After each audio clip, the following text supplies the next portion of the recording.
Hi, my name is Miss CannaBee. You can find me in Miss CannaBee 420 on Instagram. I just had an interview with Joe TV. I had such a great time. I appreciate it so much.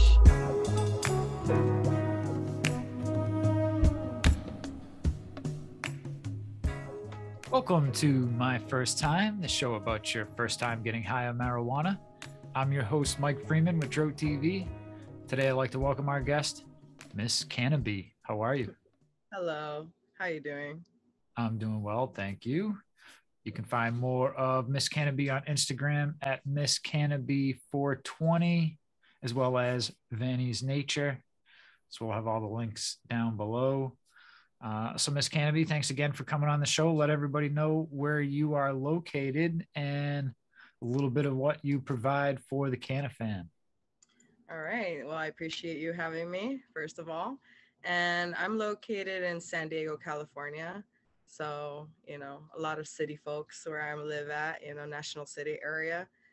And also, I usually like to introduce my businesses as I grow, make, and bake 420 and CBD products as well. So there's a lot of, and I also educate with the medication Okay. and all that stuff. So there's a lot of people that don't know about CBD now. So I have to educate them a lot with CBD, and also I have a lot of cannabis businesses that I do around here and there, but mainly my edibles are the biggest hits. Awesome. And you've been posting about some of your edibles. So definitely want to talk about some of those. The packaging's cool and it's very interesting. So before we get into that, the show is my first time, Miss CannaBee. So please tell us the Or story of the first time you got high. Well, I was very young. I would say I was 12 years old Okay. when I first started smoking weed. It was about that time where chronic wasn't chronic that day time. It was as Mexicans call it, mequis. Okay. So it was very natural. It was all over the place where grew up from. So everybody had it, or slanged it, or smoked it. So it was all over me all the time. So that's how I first started weed, and it was very relaxing. I loved it a lot. I grew up having anxiety and depression problems, and I didn't know back in the time. So that actually helped me control my anxiety problems, and also my depression has definitely miled up since when I was younger. So cannabis does work in that aspect, and it also helps you relax, especially focus on what I do, especially a lot. Like I have bad anxiety. Sometimes it comes out of the blue, and that helps me a lot. And then also the first time I smoked weed, I remember back in the day they would have the metal pipes. They would have no glass pipes. So we would actually have metal pipes, and then also if we didn't have metal pipes, we would actually make it out of pens, caps, and all that stuff. So we would be very creative back in the day. Yeah. Now, the first time, do you remember where you were, like where it was that you smoked? Yeah, I remember it was at school. And Okay. I was in a middle school. It was very interesting. It was inside the girls' bathroom. Okay. So So this was during school. So you went back to class afterwards, or this was the oh end yeah, of it? either we would go back to class, or we would just like ditch, school from the backside of the campus, and nobody would notice. Be like, a little group of stoners, and nobody, would even think about it, especially that age. Yeah, yeah. Cool. So how long, and talk a little bit about your journey from first trying it, being around it as a youth, let's say, until now you're making and baking. Yeah, I've been making and baking for a while now. It's been like probably over 7 years. Wow. Um, Yeah, it's been a long time, and obviously I've improved a lot. I've also, like you say, you see my packages and my labels and stuff like that. I actually create my own labels and my packages and stuff like that. Wow. Make it more, professional looking and stuff. That's what interests some people more about my business, because I put a lot of hard work on my labels and my, stuff that I produce and so, and they appreciate it. So I appreciate everybody, especially like all my consumers for my edibles, getting from me and stuff like that. So I also support local growers. I don't really tend to go to dispensaries and stuff like that because I'm a local grower myself. Sure. Yeah, I think that's very unique to support one another, especially in the community, instead of big businesses that are just like corporatives and stuff like that. So Yeah, they just switched up some of the limits here in Florida. So if you have a medical card, they've drastically reduced what you can consume. And yeah, wow, that's unfortunately, we don't have home grow yet. So it's not like you can just say, oh, well, screw the dispensaries. I'll just go get something from. got you. Yeah, Um, you have you're not unlimited in resources over there, huh? yeah, for now, anyway. I mean, Yeah, I don't have exactly. a medical card, and I'm still a black market guy. So, Nice. you know, fortunately for myself, I'm able to do that. But there's a lot of people that can't, especially if they consume, concentrates or edibles and stuff like that, tinctures. Yeah, They're not, that's they not don't anywhere. widely available. So one of your most recent posts was the Weedos.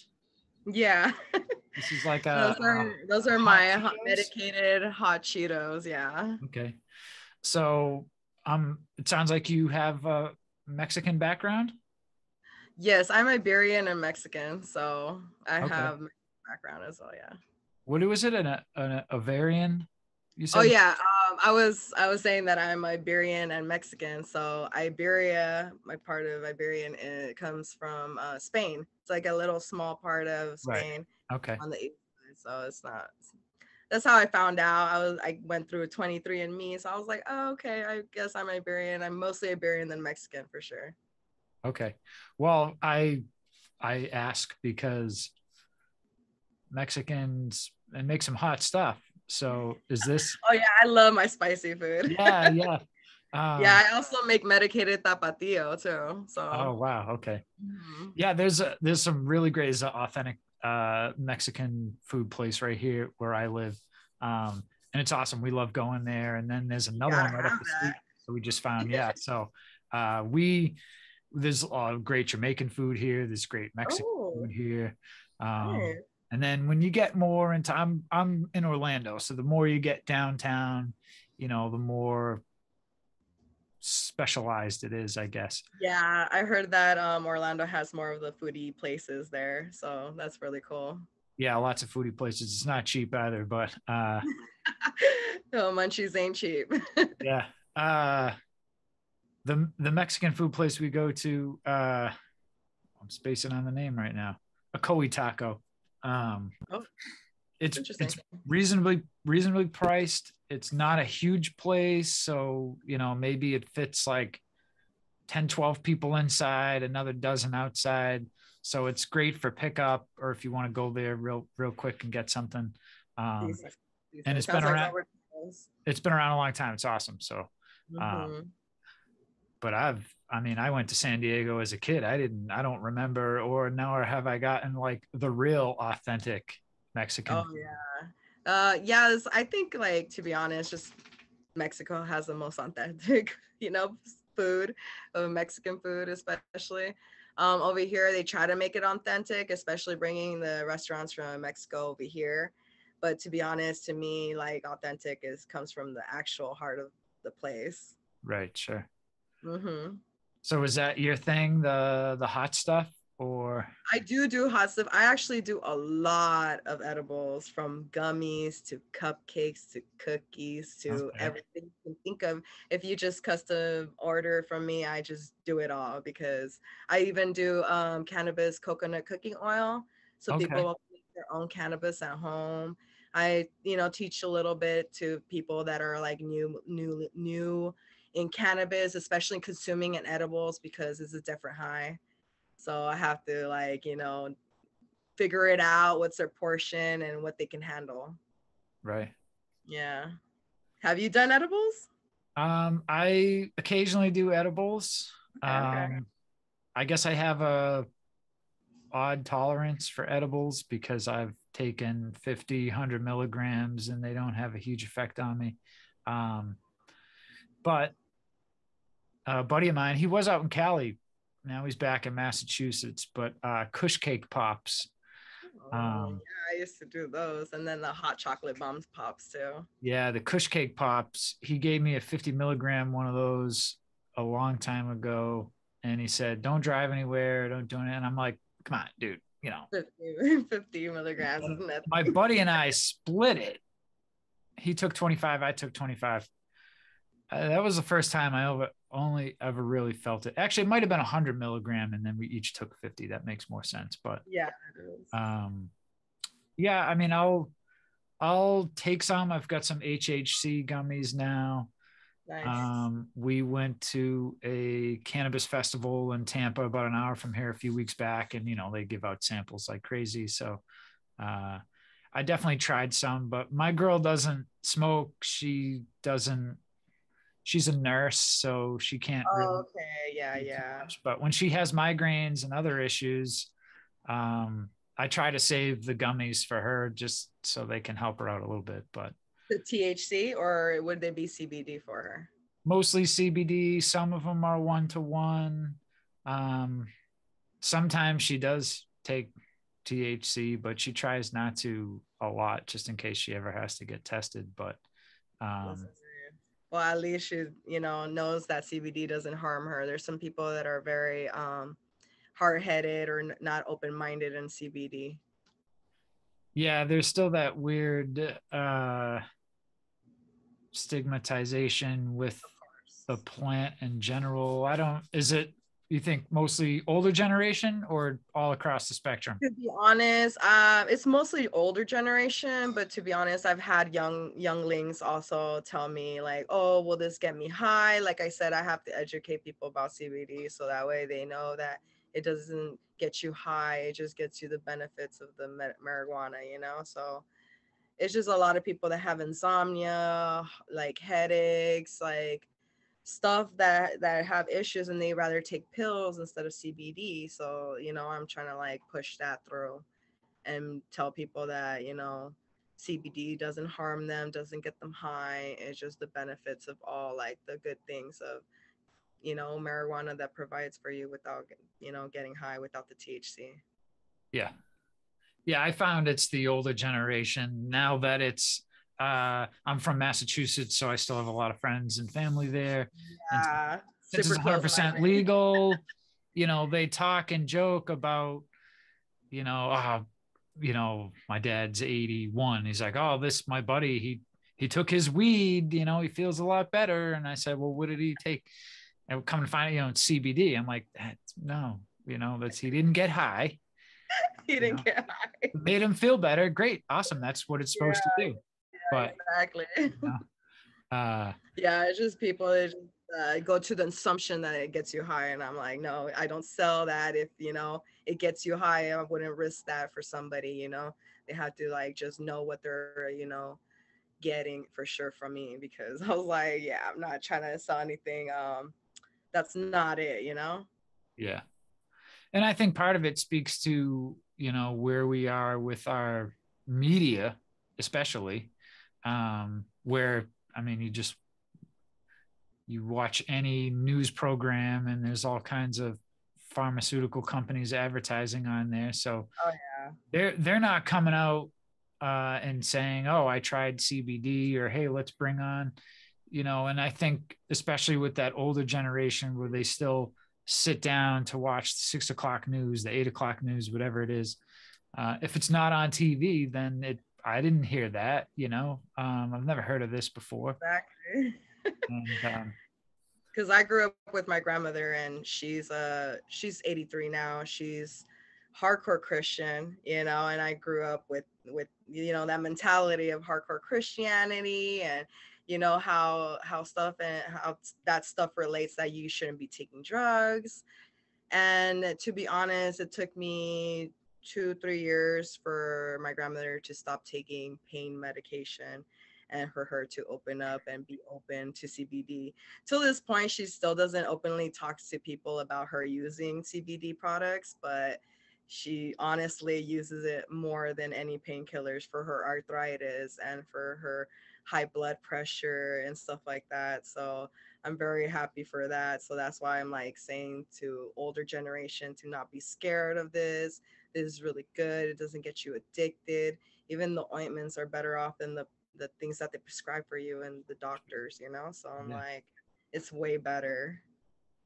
yeah, all the chemicals they put in stuff Oh and yeah, so bad. shampoos and lotions uh, and it's funny too. I've been a cannabis user over 20 years. So, recently in the last few years, as things become legal and it's available for more people, when I mention, oh, have you tried this? I get pushback. I Oh always really? try and find like why, what's the reason why. And I had a good friend of mine, his dad's like hardcore Christian. And so we were talking one time about uh cannabis, and he's like, oh no, I don't, I don't think people should be using drugs like you said.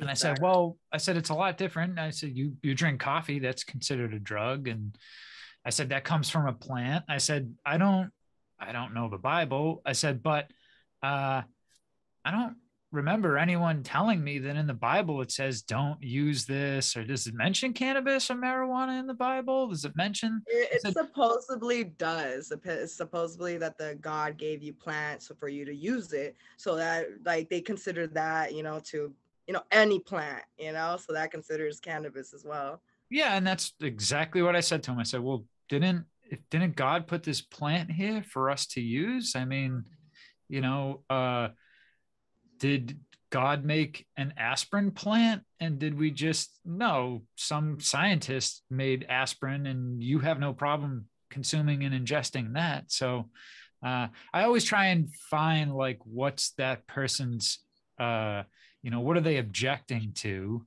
And then try and figure out, well, oh, you took a bad edible one time. Okay, well, now you can go to the dispensary, you can actually read a label as what's in it. All this Mhm. stuff is Legit. supposed to be regulated. And so I said, maybe you just had a bad experience. And a lot of times it's like I ate brownies that my buddy made, and I got sick, I was nauseous, I didn't feel anything. And I'm like, Mhm. uh, I had a friend, he would just pour weed in the batter, and I'm like, so I'm like, you just had a bad Not gonna experience. lie, I do that as well. I do that as well. I pour everything in the batter and just like make it like that. And to be honest, like sometimes I just estimate the dosage, and it could be higher, it could be lower. But to be honest, I make my stuff very, very potent. I I don't forgot. really I like. forgot to mention this was back when we had the swag, and he wouldn't take out the stems and seeds, so you'd be eating a Yeah, brownie. yeah, like you would just do the stems in there and stuff like that. Even like they even put the stems aside and make it into tea. Yeah, yeah, That's yeah, Yeah, it's pretty fun.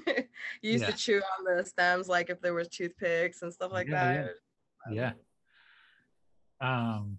But yeah, I find a lot of times it's these simple objections where you just dig a little deeper and not try to be pushy, but hey, listen, maybe you had a bad experience, you should try it another time. Maybe Yeah, exactly.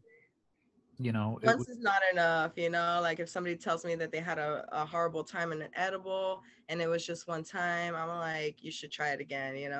Should try to see like what if you're a starter or beginner, and then like see what dosage you need, because they also have to educate on how your edible can work for you. It's not like, oh, take this edible and get you high and that's it, you know? Right. Like you got to know your dosage. Yeah. So let's talk a little bit about Vanys Nature. Vanys Nature, yeah. Hey everybody, I want to quickly mention food forest abundance. Food forest abundance is a great way to create your own self-sustaining food forest and naturally occurring ecosystem that's commonly found in nature, but designed specifically for you. Through multiple layers of trees, shrubs, herbs, vines, rhizomes, mushrooms, and perennial vegetables, you can become your own supply chain without the typical maintenance required of a garden. From small spaces to large areas, both urban and suburban, Food Forest Abundance wants us to get back to our roots in nature by engaging with our food production in a meaningful way. For more information, click on the link in the description below and start your journey today. Okay, let's get back to today's episode. So that business I started 2017. I make a lot of art. So anything that's made out of epoxy resin, I make, which is ashtrays, rolling trays, earrings, you know, handmade weapons like for self-defense and stuff like that. So I make a lot of custom made orders, like for people that also have their own businesses, their own logos. I apply any art or any photos of family members, including dogs. I've also made a statue of a dead corpse snake of someone's pet into like a rolling statue and stuff like that. I make so many things of my resin art. I try to make it more unique than other people's creativities. Since I like to draw anime and stuff like that, I also apply that into a lot of my art. Light up trays and so many things. So a lot of people do love my art. Unfortunately, San Diego is not, it's very artsy, but they don't appreciate art as much as other states. Because I've also done pop-ups like in Las Vegas or in Hollywood, and they actually like my stuff way, like they appreciate it way more better than San Diego, you Right. know? So that I really love talking about that, because I like doing lots of creative stuff, you know, like those two businesses are not my only ones, but they're the main ones I have right now that people love. Awesome. Then you must make some marijuana related resins. Oh yeah, I do like, yeah, all my rolling trays usually have, you know, Scooby and Shaggy smoking or Nice. something like that. It always has to be weed related and stuff like that, and a lot of people love that stuff, especially girls that are anime girls. They're like, I don't know if you know what hentai anime girls are. I've They're heard of like the it. most sexual like appearance anime girls, and they Yeah. also like smoke and stuff like that. So I make a lot of light up and like glow in the dark, and also glitter or crushed up glass, or I just make so many things out of so many things I find around here too, you know. And I love hiking, so I apply a lot of my art, like all the little flowers I find or leaves or rocks or sand, like from mountains I go hiking, I just apply it in my art and I sell it like that, you know. Awesome. Yeah. Well, Miss CannaBee, it's been a pleasure speaking with you. Let everybody know where they can find more of you and some of your art. Okay, well, you can find me in Miss CannaBee 420 on Instagram, and also Vanys Nature on Instagram. I do accept a lot of pre-orders, so you guys can reach me there and, you know, order from me. You know, I also do shipments as well, so so people can know. Awesome. Yeah, I Well, appreciate it a lot. you're welcome. If you're watching this on YouTube, go down there and hit the like button for Miss CannaBee. Leave a comment about some of her art, her Weedos. I got to check out some Weedos at some point. Now, are these like, does it have a type of pepper in it, like a Carolina Reaper or some super hot, crazy? These are a little bit more spicy than the regular hot Cheetos. It is Okay. the actual powder that they have for the hot Cheetos. Okay. So it's a little bit more baked, so it's more crunchier than the regular hot Cheetos. Nice. more spicier, so that way you know. Good, I like that. I guess it wouldn't make sense if you're making a product for someone to enjoy, feel better, get high, whatever, to like sting them with some, you know, super hot Carolina Reaper pepper or something. So Right. I guess that would make sense. Oh yeah. But cool. And if you are watching this on YouTube, after you go hit the like button for Miss CannaBee, make sure you are subscribed to Dro TV, because otherwise you'd miss great guests and awesome interviews like this one. So go down there and subscribe to Dro TV. And that's it, Miss CannaBee. Thank you very much again for coming on the show. And for everybody tuned in, catch you on the next episode. Smoke them if you got them. What's up, Dro TV family? You can now stream the audio version of all these episodes on your favorite podcast player. And if you like more episodes like this, check out this playlist we put together over here for you. And if you haven't already, subscribe to us on YouTube. You don't want to miss more great content from Dro TV. Thank you for tuning in, and as always, smoke them if you got them.